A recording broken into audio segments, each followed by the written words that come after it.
네, 오늘 하나님 말씀은 시편 18편 1절부터 3절까지의 말씀을 같이 보겠습니다. 나의 힘이 되시는 주여, 내가 주를 사랑하리이다. 주는 나의 반석이시요, 나의 요새시요, 나의 구출자시요, 나의 하나님이시요, 내가 신뢰할 나의 힘이시요, 나의 방패시요, 나의 구원의 뿌리시요, 나의 높은 망대시로다. 찬양받기에 합당하신 주를 내가 부르리니 이로써 내가 내 원수들에게서 구원을 받으리로다. 아멘. 네, 오늘 하나님 말씀의 주제는 나의 모든 것 되시는 분이라는 주제로 말씀을 전하려고 합니다. 네, 우리가 이제 하나님을 믿고 구원받은 이후에 하나님을 믿고 살아가면서 도와달라는 기도를 아마 우리가 수없이 많이 기도하게 됩니다. 하나님의 도움을 요구할 것들이 또 도움을 요구해야 될 상황들이 무수히 많답니다. 그런데 내가 도와달라고 기도했는데 즉각적인 응답이 오지 않았을 때 이제 우리는 많은 부분에 있어서 두려워하고 힘들어합니다. 하나님께 내가 수차례 한 번 기도하는 게 아니라 여러 번 수차례 기도했음에도 불구하고 그 기도의 응답이 이루어지지 않게 되면 우리는 이제 의문을 갖기 시작합니다. 과연 하나님께서 나의 기도에 들어주시고는 있는 걸까? 왜 나에게 이런 일이 생겨서 내가 이런 힘든 일을 겪어야 되는가? 이런 고민과 생각에 우리가 빠질 때가 있습니다. 또 내가 심지어 절박하고 힘든 순간에 오랜 시간 간절히 기도했음에도 불구하고 그게 응답되지 않을 때 우리는 그 답답함 속에서 하나님 앞에 부르짖게 되는 경우들이 있어요. 정말 큰 소리로 하나님을 찾고 부르짖고 막 하나님 앞에 매달리고 싶을 때가 있어요. 이렇게 우리의 마음속 깊은 곳에서 하나님을 찾고자 할 때가 있다는 것은 그때가 언제냐면 항상 힘들 때라고 합니다. 내가 정말 기쁘고 아무런 문제가 없고 편안할 때 우리는 그렇게 하나님을 부르짖고 찾지 않습니다.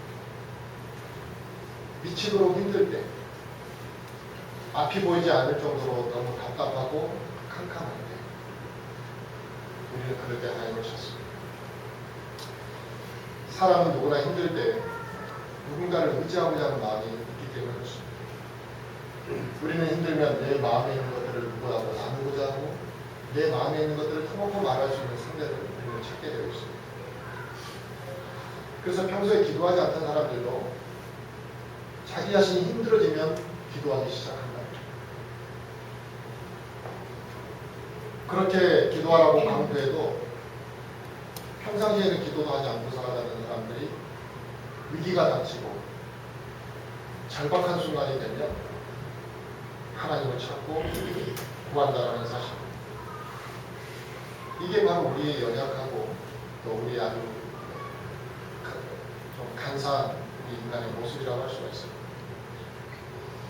우리는 스스로 해결할 수 있는 일이 사실 많지 않다는 것.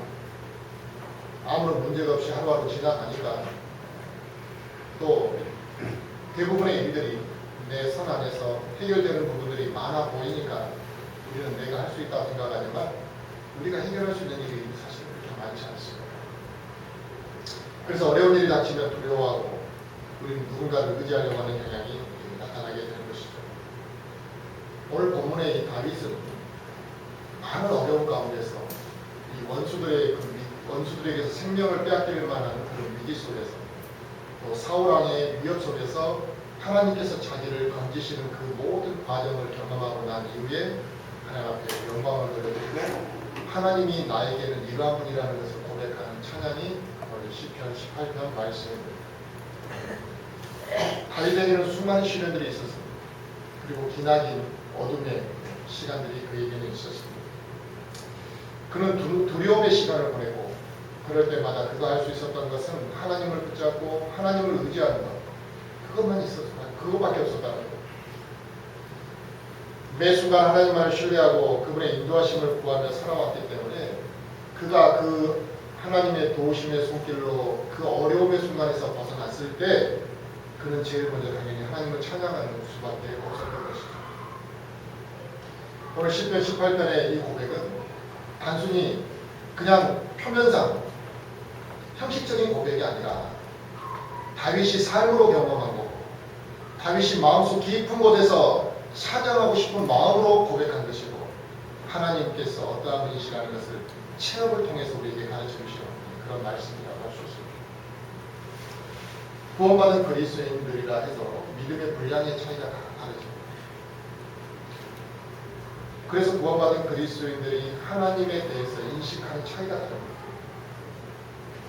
같은 하나님을 보는데 같은 예수 그리스도를 통해서 구원받았고 같은 하나님을 바라보면서 인식의 차이가 틀리다는 겁니다.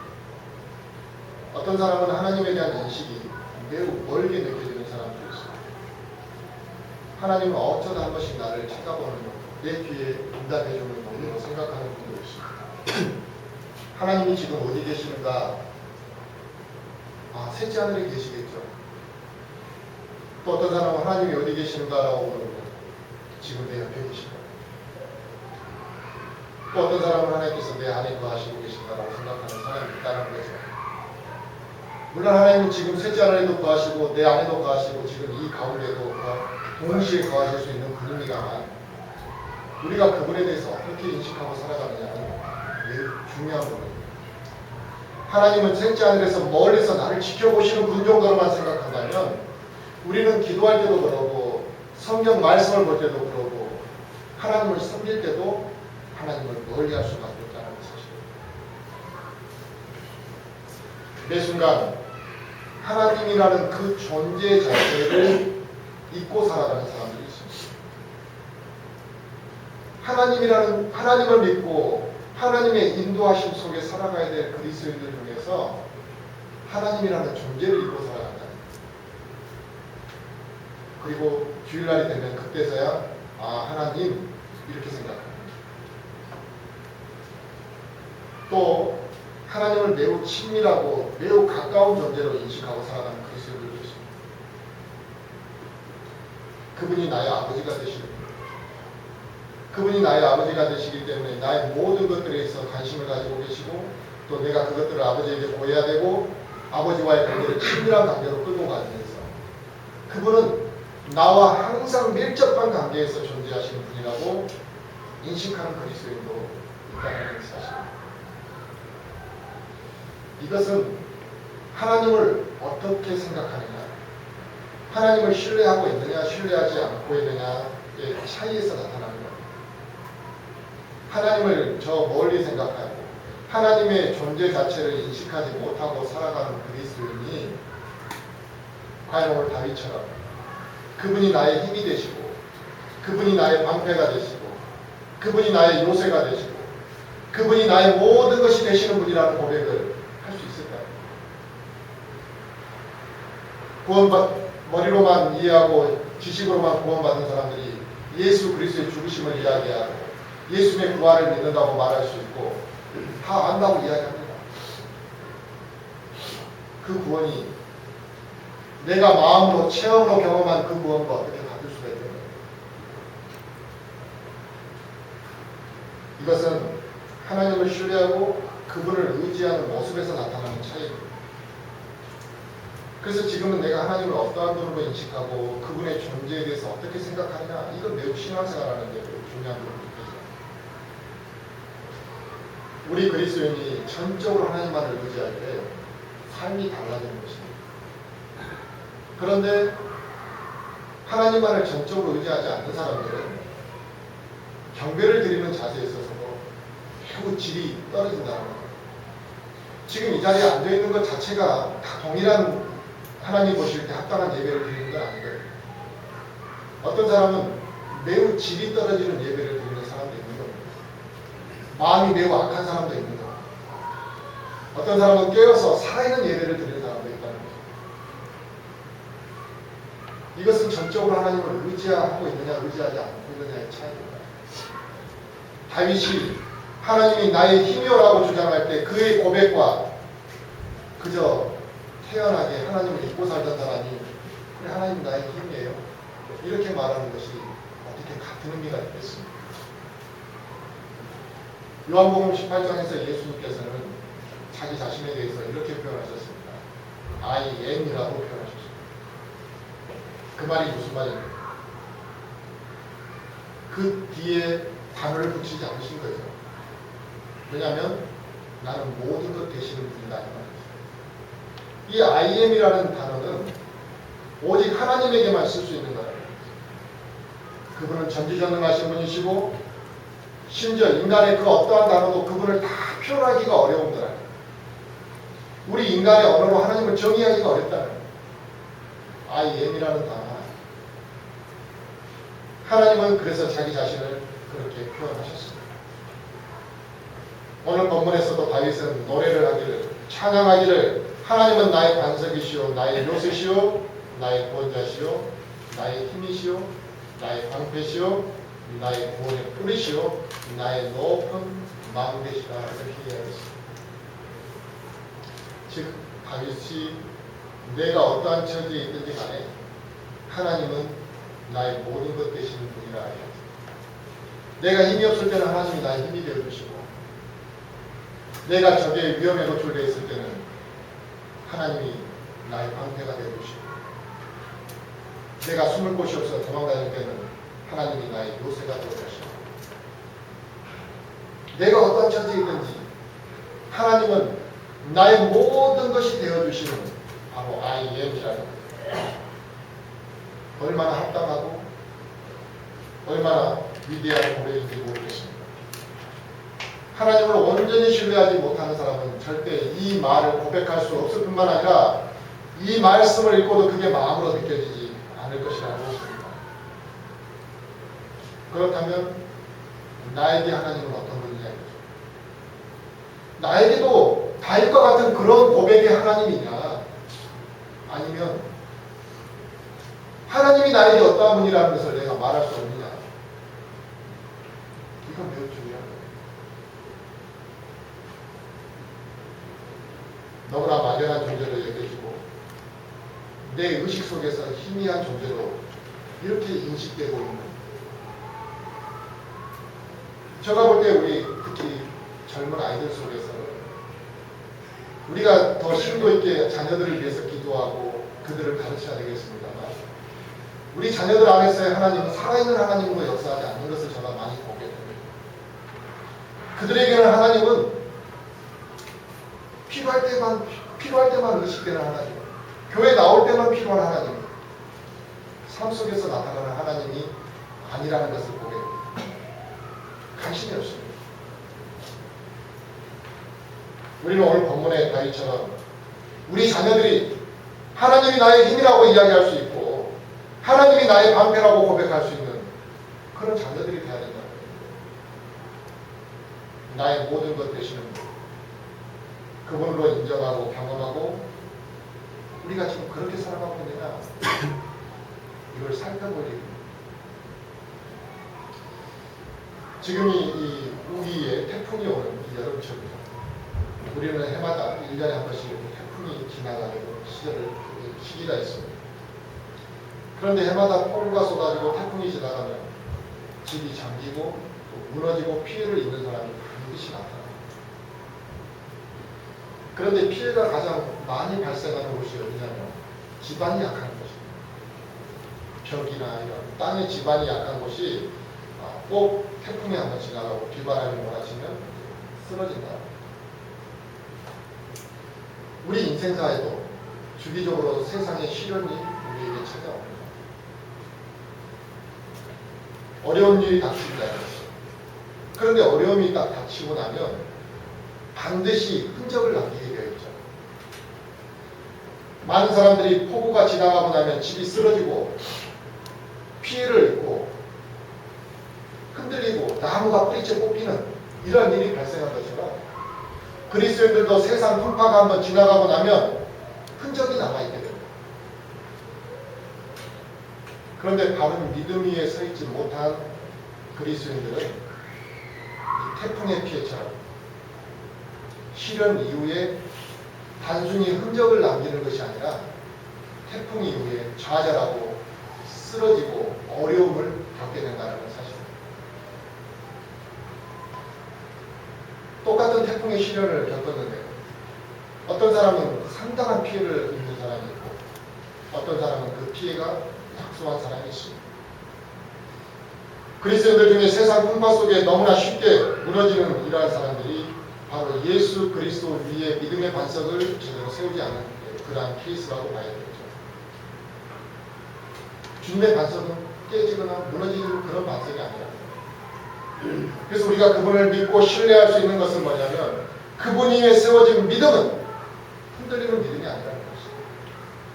그분이 언제나 보호하시고 그분이 언제나 지켜보시고 언제나 함께 하시고 능력을 주시고 도우시기 때문에 그분 위에 세워져 있는 믿음의 반석, 그분의 반석 위에 세워져 있는 믿음은 흔들리고 쓰러지는 믿음이 아니에요. 성경은 그래서 예수 그리스도를 반석이다 이렇게 말씀하고 있습니다. 가톨릭에서는 베드로가 반석이라고 하고 그 베드로의 반석 위에 교회가 세워졌다 이렇게 말하지만 성경은 예수 그리스도가 반석이에요. 그래서 우리는 예수 그리스도 위에 교회를 세우고 예수 그리스도 위에 우리의 믿음을 세워가는 것이에요. 주님의 반석은 견고하고 안전한 이유이기 때문에 그 반석 위에 집을 짓는 자는 바람이 불고 홍수가 나도 견딜 수 있다고 마태복음 7장에서 주님이 직접 말씀하셨습니다. 그래서 우리는 주님이 나의 반석이시오 라는 고백, 다윗이 그렇게 지금 고백했다. 주는 나의 반석이시오. 내가 그분 위에 믿음을 세워봤더니 세상에 시련이 왔을 때 든든하게 내가 견뎌내는 경험을 해보고 나니까 주님이 나의 반석이라는 고백을 할 수 있다는 거죠. 그런데 주님의 반석 위에 믿음을 세워본 적이 없는 사람이 이 고백을 듣고 그 마음이 이해가 안 돼요. 그냥 형식적으로 주님이 그런가 보다 이렇게 생각되는 거예요. 이게 형식적인 문제고 이게 그래도 되고 안 해도 되는 선택의 사항이었다고 한다면 주님이 왜 구태여 그렇게 강조하셔서 반석 위에 집을 지으라고 말씀하셨겠습니까? 우리가 세상 지식만 배워도 반석이 튼튼한 곳에 집을 지어야 된다는 걸 모르는 사람이 누가 있겠습니까? 다 한다는 거예요. 그런데 주님 위에 믿음을 세워가는 사람이 극도로 적다는 거예요. 주님의 말씀 위에 믿음을 세워가고 그 안에서 영적으로 성장하는 사람이 너무나 적다라는 사실입니다. 그래서 세상의 풍파가 지나가면 송두리째 모든 것들이 쓰러져 버리고 그 피해에서 좌절하고 일어서지 못하는 그러한 어리석고 무지한 그리스도인들이 많다는 사실입니다. 하나님은 나의 힘이오라는 거예요. 하나님은 우리의 힘이 됩니다. 이 세상에 살아갈 때 우리는 지치게 되어 있습니다. 우리는 무한한 에너지를 발휘하며 살아갈 수 있는 존재들이 아니라는 거예요. 그래서 우리가 많은 것들을 열심히 하고 노력하지만 우리의 힘은 소진되게 되어 있습니다. 그래서 하나님을 붙들 때마다 하나님은 우리에게 힘이 되어 주신다. 전쟁을 이기기 위해서 기본이 되고 필수적인 상황은 내가 적보다 더 강한 힘을 가져야만 전쟁을 이길 수가 있는 거예요. 그래서 그 힘을 뭘로 지금 필요합니까? 군사적으로 필요합니다. 더 많은 군사, 더 강력한 무기, 그게 곧 힘을 의미하는 거예요. 힘이 없는 전쟁은 수행하기가 어렵습니다. 힘이 약하고 힘이 없으면 쉽게 지칠 수밖에 없다는 거죠. 그래서 하나님이 나의 힘이라는 사실, 내 능력과 내 힘이 아니라 전지전능하신 하나님이 주시는 그 힘으로 우리는 일어서서 살아가는 것이라 이거죠. 그리스도인들 중에 낙담하고 좌절하는 분들이 있습니다. 더 이상 일어설 수 있는 힘조차 없다고 실망하고 낙담하고 포기하고 있을 때 그가 오직 마지막으로 간절히 붙잡았던 게 하나님이라고. 그랬더니 하나님께서 그 사람에게 새롭게 일어날 수 있는 힘을 주셨다. 이러한 것을 경험하는 간증을 들어보신 적이 있는지 모르겠습니다. 우리 그리스도인들에게는 하나님이 힘을 주시기 때문에 우리가 담대하게 살아갈 수가 있는 거예요. 세상에 살아가면서 이 담대함이 없이 살아가는 사람들은 하나님으로부터 힘을 공급받지 못하고 살아가는 것입니다. 하나님께서는 나의 힘을 주시기 때문에 하나님의 도움의 손길이 항상 있기 때문에 우리는 이 세상에서 담대하게 살아갈 수 있는 것입니다. 만약 하나님께서 우리에게 힘이 되어주지 않으신다면 우리는 이 세상에서 영적 싸움을 수행할 수가 없습니다. 사람들이 이 영적 싸움과 이 영적 전쟁에 대한 심각성을 모르고 살아가기 때문에 나태하게 살아가는 것이고 주일날 경배에 대한 의식이 아직도 인식을 하지 못하고 살아가는 거죠. 자기가 지금 마귀에게 속해 있는, 마귀에게 지금 점령당하고 있는지 마귀에게 내가 공격을 받고 있는 것인지 감각이 없는 것이죠. 그래서 자기가 지금 당하고 있고 여러 가지로 피해를 입고 있으면서도 일어설 마음조차 못해요. 이미 점령이 당했다는 건 뭐냐면 포로가 되었다는 걸 의미하는 거죠. 포로가 돼서 이제는 마귀적인 발상의 사고를 하는 것을 적응해버린 사람이 마귀적인 사고와 발상에 적응이 돼버린 사람들이 그냥 그러느냐고 편안하다 생각하고 살아가는 거죠. 그런 사람들은 하나님께 손길을 뻗치지 않는다는 겁니다. 영적 전쟁의 패배자들입니다. 하지만 우리가 영적 전쟁을 수행할 때 지칠 수 있고 쓰러질 수 있습니다. 그런데 하나님께서 우리에게 힘을 불어넣어 주시고 하나님께서 우리에게 힘이 되어 주시기 때문에 우리가 다시 일어설 수 있는 힘을 얻게 된다는 사실입니다. 이 세상에 살아가면서 우리는 많은 것들을 낙담하게 됩니다. 많은 일로 인해 우리가 낙담하고 지치고 쓰러지지만 하나님만을 붙잡고 살아가게 되면 하나님께서 나를 지키시고 나에게 피할 길도 예비해 주신다고 합니다. 우리가 하나님을 한번 간절히 붙잡아 본 적이 있다면 하나님이 나에게 주시는 그 새 힘을 우리가 경험하게 될 것이라는 거예요. 그런데 우리는 하나님이 주시는 그 힘을 찾지도 않고 바라지도 않고 내 힘만으로 살아가려고 한다는 거죠. 그래서 영적 힘이 없습니다. 예배를 드리러 오는데도 기쁨이 없다. 예배 시간에 잡념이 들어가고 하나님의 말씀을 듣는 딴 생각을 하고 조는 이유가 뭘까요? 사람들은 그렇게 생각합니다. 아, 이 사람이 육체적으로 많이 피곤해서 그렇다. 저는 그렇게 생각하지 않습니다. 영적으로 바로 설 힘이 없는 거예요. 하나님으로부터 공급받을 힘을 그 사람이 받아보지 못합니다. 그래서 깨어있지 못합니다. 육신의 힘으로 어떻게 영적인 일을 다 감당할 수가 있겠습니까?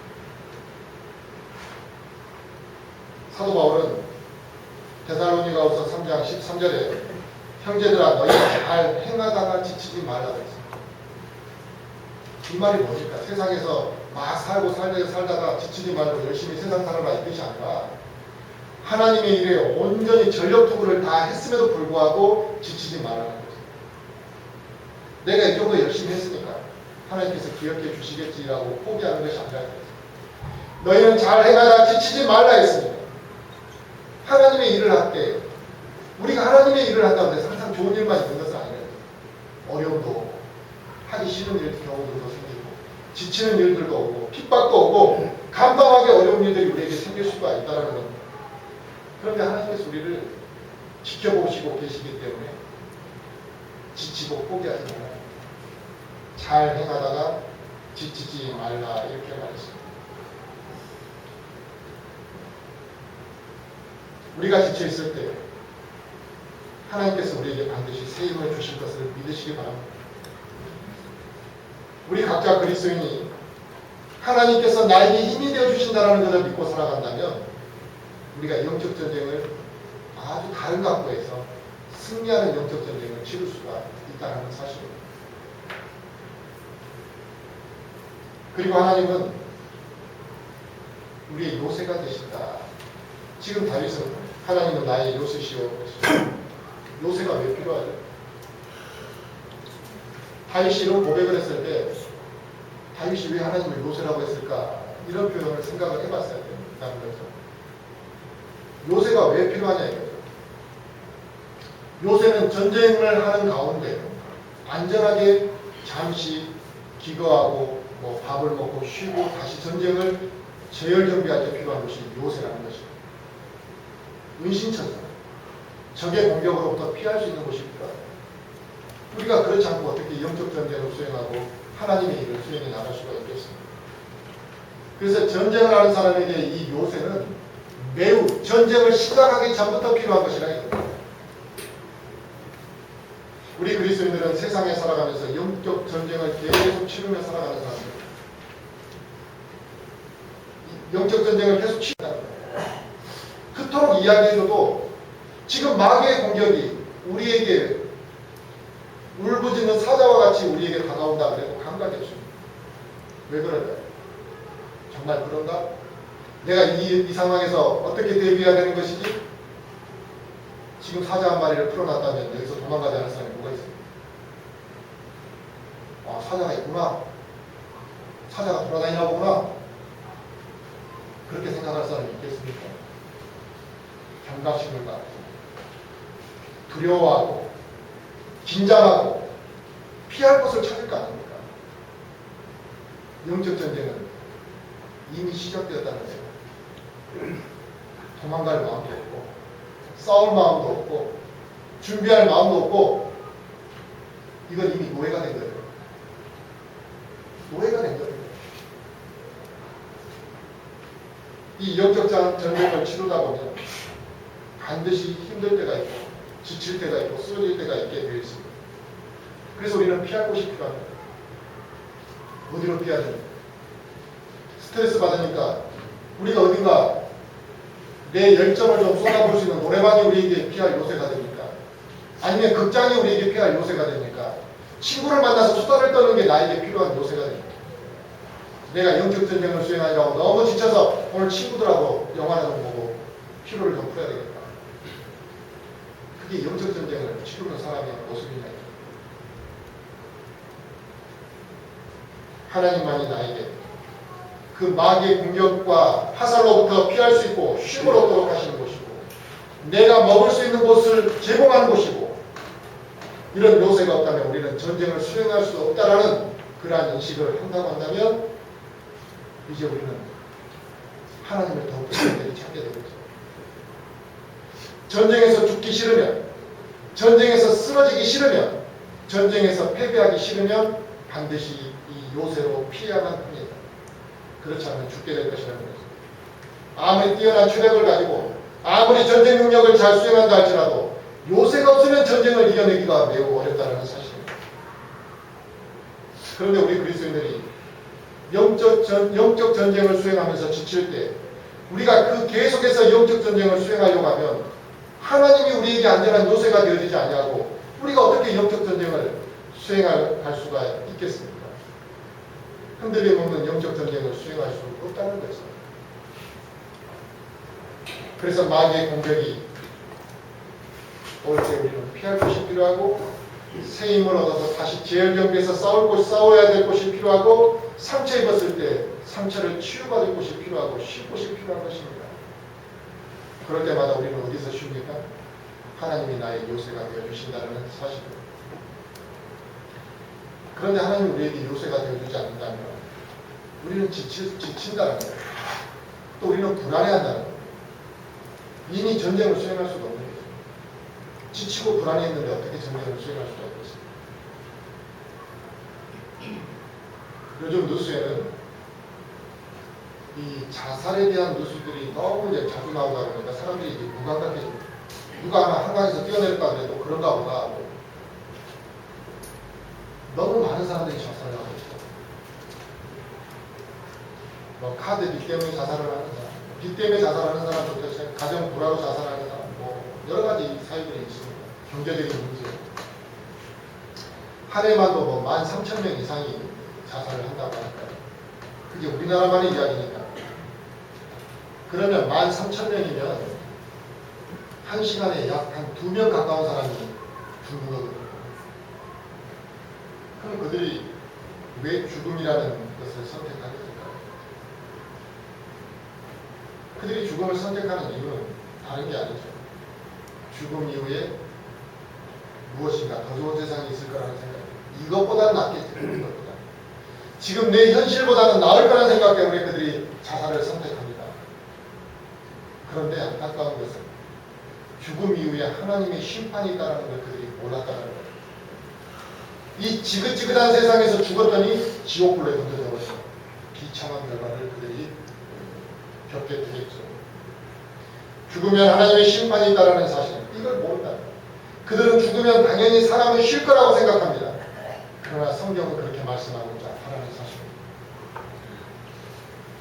이게 하나님의 말씀을 신뢰하지 못하고 믿지 못하고 감각이 없는 사람들이 어리석은 판단을 선택하는 겁니다. 영적 전쟁을 수행하지 않으면 마귀의 노예가 될 수밖에 없다고 하는데도 그래도 내가 특별히 못하지 않게만 살면 문제가 없겠지. 적당히 교회 다니면 되겠지. 그랬더니 죽음 이후에 그리스도의 심판석이 있다고 누누이 말했음에도 불구하고 죽고 나면 천국 가겠지. 죽었더니 수많은 그리스도인들이 수치를 당하고 부끄러움 가운데서 살게 되는 이런 현실을 하나님 앞에 가서 회개 보고를 했을 때 말할 수 없는 부끄러움을 당하게 되는 일들이 발생하게 된다는 걸 망각하고 살기 때문에 영적 전쟁을 수행하지 않고 살아가는 겁니다.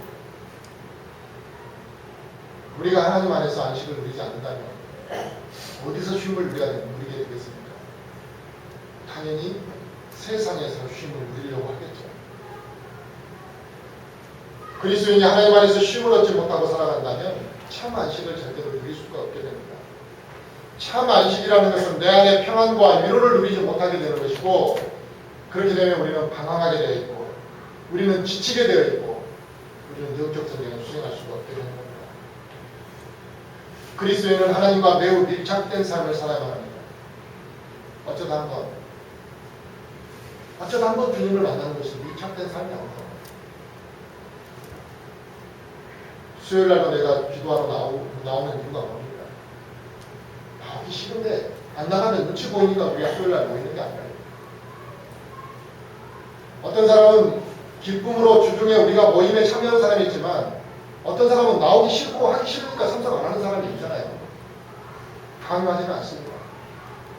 그러나 그건 자기가 선택할 일이고 자기의 믿음 수준을 나타내 보이는 것입니다. 하나님과 밀착되지 않는 믿음의 생활을 하는 가운데서 그 사람이 하나님으로부터 쉼을 얻고 영적 전쟁을 승리하는 삶으로 가기는 불가능한 이야기입니다. 그래서 우리가 모이기에 힘쓰고 기도하기에 힘쓰는 이유가 거기에 있는 것이죠. 그리고 다윗은 하나님은 나의 구원자가 되십니다 된다고 고백하고 있습니다. 그분은 나의 구원자다. 우리가 예수 그리스도 믿고 받는 그 구원을 말하는 게 아니라 죽음과 두려움 가운데서 나를 건져주시는 그 구원을 위하여. 이 세상에 많은 철학자들이 있습니다. 이 세상에 많은 종교 지도자들이 있습니다. 이 사람들이 인간의 구원에 대해서 말하고 영원한 생명에 대해서도 이야기하는 사람들이 있습니다만, 실제적으로 생명을 줄 수 있는 사람은 이 세상의 철학자와 종교 지도자들 중에 단 한 명도 없다는 겁니다. 이 세상에 많은 종교와 철학이 있었고 가르침이 있었지만 구원의 이야기를 이야기한 사람, 영원한 생명을 이야기한 사람은 없었다는 겁니다. 오직 성경만이 창조와 전능한 하나님을 통한 생명과 영원한 삶에 대해서 이야기하고 있다는 것이 사실입니다. 그렇다면 우리가 하나님에 대해서 어떻게 생각해봐야 되는가를 고민해 볼 필요가 있는 거예요. 세상 그 누구도 영원한 생명에 대해서 이야기한 적이 없다. 구원에 대해서 이야기한 적이 없다. 단순히 너가 착하게 살면 나중에 좋은 거 받을 거라고 말하는 사람은 있어요. 우리 인간은 항상 실수투성입니다. 우리가 구원받았지만 또 죄를 짓고 살아간다. 하나님께서는 우리를 죄 가운데서 건지셨죠. 또 죄를 지으라고 우리의 죄를 용서해 주신 것은 아닙니다.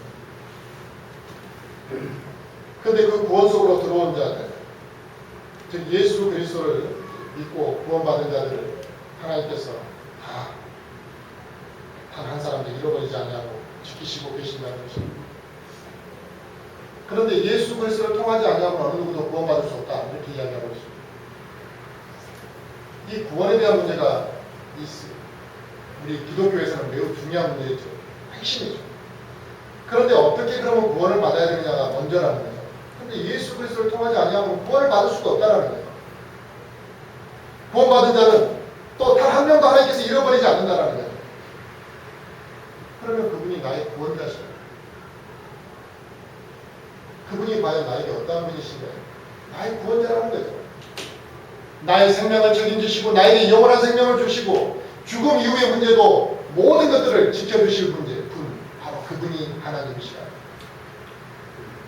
그저 아쉬울 때 내 필요한 거라 좀 던져주시는 그런 분이 하나님이 아니라 죽음 이후에 대해서 생각해봐요. 내가 정말 위기의 순간에 갔을 때 나를 건져줄 수 있는 사람이 누군가를 생각해봤느냐 이거. 이 세상의 어려움 속에서도 건져줄 수 있는 분도 하나님이시고 죽음 이후에 영원한 생명을 주실 수 있는 분도 하나님이시나요? 어떤 사람은 이렇게 말하는 사람도 있습니다. 예수 그리스도께서 십자가에 죽으시고 3일 만에 부활하셨다는 그 사실을 내가 믿습니다. 근데 내가 그분이 나의 죄를 용서해 주셨다는 걸 내가 믿는데 내 삶을 보니까 내 살아가는 내 자신을 보니까 내가 구원을 받았는지 안 받았는지 확신이 안 납니다. 그런 사람들이 있어요. 자신의 구원에 대한 확신을 갖지 못하는 사람. 또 어떤 사람은 내가 이 교회에 속해서 구원에 대한 확신, 내가 구원이 확실하다고 말하지 않으면 왠지 여기서 내가 좀 창피하기도 하고 내 영적인 것에 좀 수준이 떨어지는 것을 좀 나타내 보이는 것 같기도 하고 그래서 나 구원에 확신이 있어. 사실 마음 안에는 확신이 없는데 그렇게 말하는 사람도 있을지 모르겠습니다.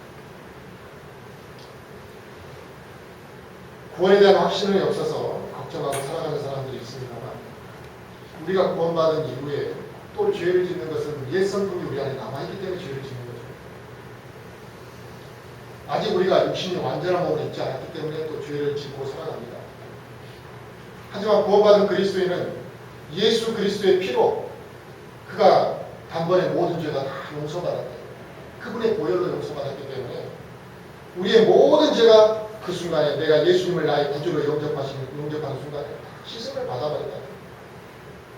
그런데 과거에만 용서해 주셨던 게 아니라 심지어 염치 없게도 내 앞으로 살아갈 모든 미래의 죄까지도 다 하나님께서 해결해 버리셨다는 것을 알고 나니까 너무너무 감사하다. 이게 감사할 일이지 당연한 일은 아니잖아요. 그런데 이것을 당연하게 생각하고 인식이 되지 못한다는 거예요. 우리가 어떻게 죄가 용서되었고 하나님은 나에게 구원을 주실 때 그 구원이 하나님께서 어떻게 나를 책임져 주실 것이라는 확신이 없으면 흔들리게 되어 있는 거예요. 그러나 예수 그리스도를 믿고 구원받은 사람에 대해서 단 한 사람도 하나님께서 그를 잃어버릴 사람이 없다는 거예요. 그래서 히브리서 7장 25절에 또한 자기를 통하여 하나님께 나오는 자들을 끝까지 구원하실 수 있다. 끝까지 그분이 우리를 구원하시는 거예요. 그래서 우리는 하나님이 나의 구원자시요 예수 그리스도를 통해 우리가 구원받았음을 우리는 담대하게 고백해야 된다. 다윗이 그래요. 그는 나의 구원자시다. 그걸 고백하는 것을 자기가 삶의 체험 속에서 하나님을 고백하는 거예요. 그러면 우리가 예수 그리스도를 믿고 구원받은 것에 대해서 왜 부끄럽다고 하고 자기의 구원받은 사실을 담대하게 간증하지 못하느냐. 그 사람에게는 아직 예수 그리스도가 구원자가 되지 못한 거예요. 하나님이 나의 구원자가 되지 못했기 때문에 다윗과 같은 고백을 하지 못한 거예요. 다윗은 하나님은 나의 방패시요 나의 망대이시요 이렇게 고백하고 있습니다. 잠언 30장에서도 그분은 자신을 신뢰하는 자들에게 방패가 되어주시겠다고 했습니다. 방패는 전쟁하는 군사가 필수품이죠. 이 방패가 없이는 자기 몸을 보호하기가 어렵잖아요. 군사는 필히 자기 몸을 보호하기 위해서 방패를 들고 가야만 합니다. 방패가 있기 때문에 적의 화살을 피할 수가 있고 화살이 날아와도 나아갈 수가 있게 되는 것이죠. 그래서 싸울 수가 있게 되는 겁니다. 마찬가지로 우리가 이 세상에 살아갈 때 하나님께서 우리에게 방패가 되어주시기 때문에 내가 영적 전쟁을 수행할 수 있는 것이지, 하나님이 나의 방패가 되어주지 않으면 우리는 단 한 발도 나아가서 싸울 수가 없는 존재라는 거예요. 그런데 하나님이 저 멀리 계시는 분으로, 내 삶 속에서 항상 체험되지 않는 그런 분으로 생각하고 살아가는데 어떻게 하나님이 나의 방패가 되어주시겠느냐, 그런 고백할 수 없어요. 하나님께서는 적의 화살로부터 우리를 막아주시는데 실패하시지 않으실 겁니다. 또 방패가 뚫릴 거라고 우리는 걱정할 필요가 없습니다. 하나님은 그 마귀의 시험과 공격과 적의 공격으로부터 완벽하게 우리를 차단시켜 주시고 막아주실 것이기 때문에 그분은 견고한 방패시고 우리가 믿을 수 있는 방패라는 사실을 고백할 수가 있다는 겁니다. 하나님께서 아브라함에게도 그렇게 말씀하셨습니다. 두려워하지 말라. 내가 내 방패라고 이야기했습니다. 아브라함이 얼마나 담대하게 살아갔습니다. 외롭고 힘들고 어려울 때마다 하나님이 그를 지켜주시니까 매 순간마다, 위기의 순간마다 아브라함이 안전하게 걸어갈 수가 있었던 것이죠. 하나님께서는 자기 자신의 자녀들을 다 지키시고 보호하시기 때문에 우리의 방패가 되어주신다, 이렇게 말씀하시고 있습니다. 에베소서 6장에서도 그리스도인들이 영적 전쟁을 수행할 때 이 전신갑주를 입고 준비를 해야 된다. 영적 전쟁을 수행하는 우리 그리스도인에 대해서 군사로 묘사해서 무엇을 착용해야 되는지를 이야기했는데 그 중에 하나가 뭡니까? 방패랍니다. 왜 방패가 필요합니까? 마귀의 강제와 그들의 공격을 능히 대적하고 일어서기 위해서 방패가 필요합니다. 진리의 허리를 동여매고 의의 흉갑을 입고 화평의 복음을 예비한 것으로 신을 신고 모든 것 위에 믿음의 방패를 취하라 했습니다. 방패만 들고 딸랑 나가는 게 아니라 진리로 허리를 동여매고 의의 흉갑을 입고 화평의 복음의 신을 신고 그 다음에 모든 것을 다 취한 다음에 칼을 붙잡고 방패를 들고 믿음의 전쟁을 수행하러 나가야 됩니다. 그것이 바로 저 사악한 자의 모든 불화살을 끌 거라고 이야기하고 있습니다. 바로 전쟁을 수행하는 자에게 필요한 게 방패입니다. 영적 전쟁을 수행하지 않는 자가 무슨 방패가 필요할까요? 영적 전쟁을 수행하지 않는 사람들은 하나님께서 나의 방패가 되어주신다는 것을 삶으로 경험할 수가 없는 겁니다. 그러므로 그 방패를 의지해서 우리는 오늘 믿음을 굳건히 지켜가고 싸워가는 것입니다. 하나님은 우리의 방패가 되어주신 망대라고 또 고백하고 있습니다.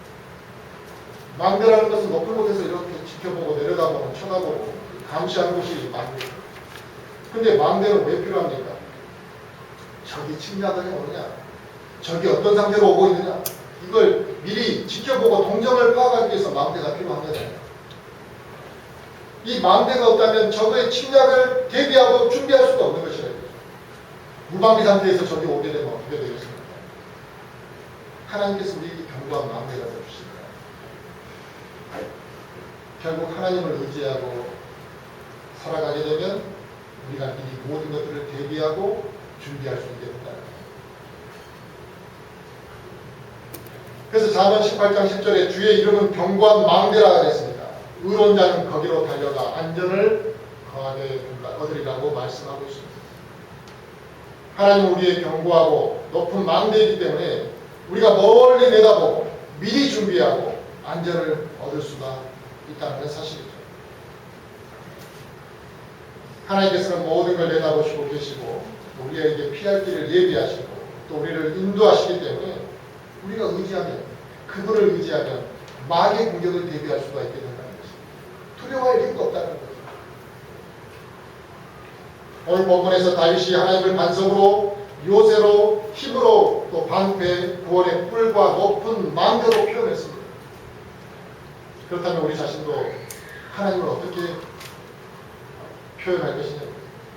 우리가 하나님을 신뢰했다고 한다면 하나님이 나의 힘이라는 것을 내가 고백할 수 있느냐. 내가 구원받았다면 예수 그리스도가 나의 구원자가 되신다고 담대하게 말할 수 있느냐.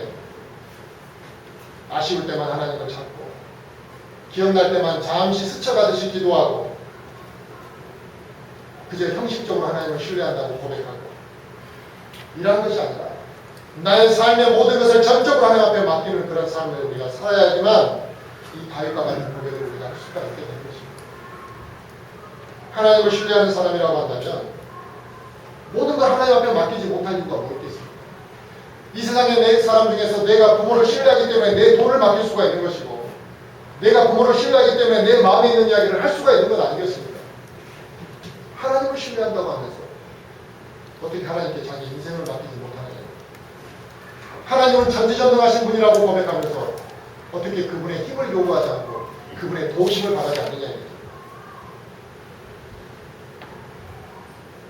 내 인생의 문제로 두려워하기 전에 하나님을 신뢰하는 마음이 우리에게 필요합니다. 하나님에 대한 신뢰와 그분의 능력에 대한 확신이 우리가 흔들리게 되면 이제 우리는 조그만 일에도 불안해하고 걱정하게 되는 겁니다. 우리는 내가 원하는 것을 지금 당장 응답받기를 원합니다. 결과가 빨리 나타나기만 우리는 바랍니다. 그런 조급증이 하나님을 온전히 신뢰하지 못하는 마음으로 우리를 끌어가고 있다는 거예요. 다윗도 왕의 자리에서부터 쫓겨나서 죽음의 위기 순간에서도 있었다. 그러나 조급해하지 않았다. 하나님을 신뢰한다. 우리도 그럴 수 있는 겁니다. 그분의 능력과 그분의 성품을 우리가 확실히 알기 때문에 우리가 조급해하지 않는다는 겁니다.